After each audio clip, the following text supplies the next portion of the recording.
Hello, my heretical entrepreneurs from Berlin during the time of the plague. And one surprise gift that the plague has been bringing me, and hopefully you too, is times of high stress really bring home to us the necessity of letting go of what is not a good fit for us. It really brings home the necessity of recognizing what tires us out without bringing any energy or any meaning or any usefulness or any joy to our lives, and being like, you know what? I've got enough on my plate. I'm gonna let that go. The surprise gift of stress and anxiety and, let's just say, stuff going on is that we really lose our tolerance for malarkey.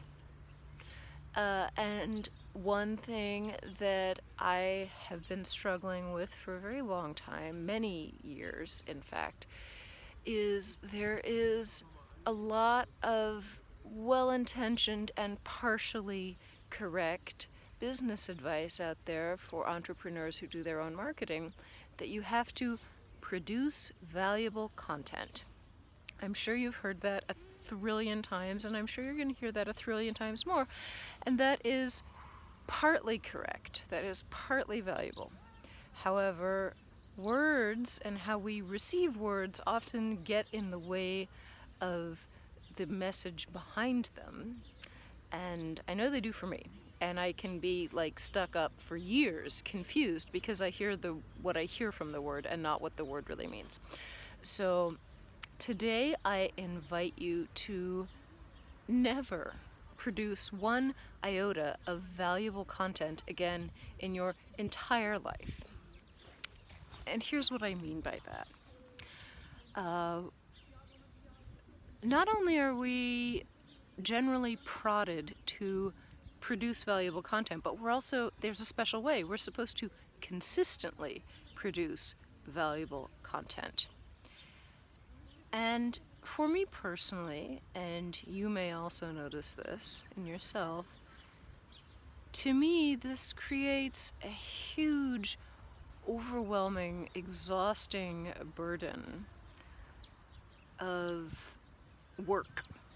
And I find that when I do work, nobody benefits. When I play, everybody benefits. But when I am in work mode, as opposed to the creative, flowing zone of play that is also productive, when I'm feeling like, oh God, now it's time to work, not only do I not benefit, but nobody else benefits either. And just phrasing just the word content, it sounds exhausting. It's like, oh God, I have to churn out this crap for other people. And calling it valuable content, while the intention is true, the intention is right, the intention is meaningful, but when you put the two words together and then everybody says them all the time for years and years, it's just like, oh God, valuable content. I think I'm gonna die before I make it through this long list of things on my boring list of checklist stuff that I never want to do again. And then when you bump up the notch again and make it into consistent valuable content, it's just like, stop the Ferris wheel. I want to get off and go hide in the sand in Bali forever. And that is not how to run a business. Presumably you're an entrepreneur because you have a voice and a vision that you want to share with people. You have something that lights you up. You have something burning inside you about how you interact with this world that you want to share with others, that maybe makes you create a product or it makes you offer a service, but it's something that you should be wanting to do, as opposed to looking at it and be like, oh, I am a heavy, burnt out mess. So instead of ever producing valuable content, especially consistently producing valuable content, never do that again. because when you put yourself in this mindset, you are instantly creating an unequal power balance in your relationship with your client, where you are putting all of your attention on your client and their needs and the desires, and not at all including yourself. You're not at all including what lights me up, what brings me joy, what fulfills me, what gives me meaning. And the only way to have a healthy, thriving, productive relationship with your clients that brings them actual value is to engage in an equal relationship of partners. So the only way that you can actually be helpful, be of actual service, be of any use to your clients, your playmates, is to include yourself in this conversation as a 100% important, meaningful, equal partner. And to be like, no, to hell with valuable content.